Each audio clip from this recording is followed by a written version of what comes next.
show you this feature that's available with many of the games and activities on the Digital SLP website. And this is an easy way to increase the number of productions that you get from your students during a session. So I'm going to go ahead and click on one of these card decks to use as an example in this tutorial.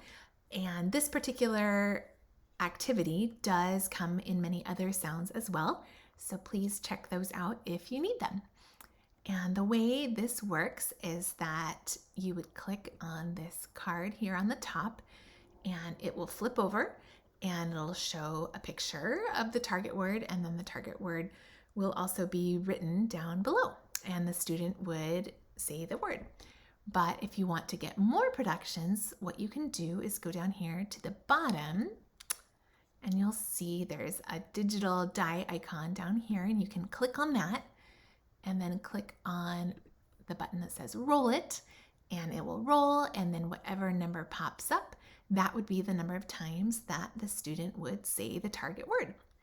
And then you can click the X here to exit back out of that, and then click on the card deck again to get a new word and repeat the process. And of course, you can use your creativity and come up with different variations of yours as well, and have some fun with it.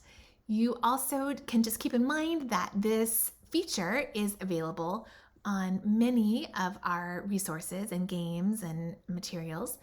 And when it is available, it'll always be down here at the bottom like that. So please keep an eye out for that.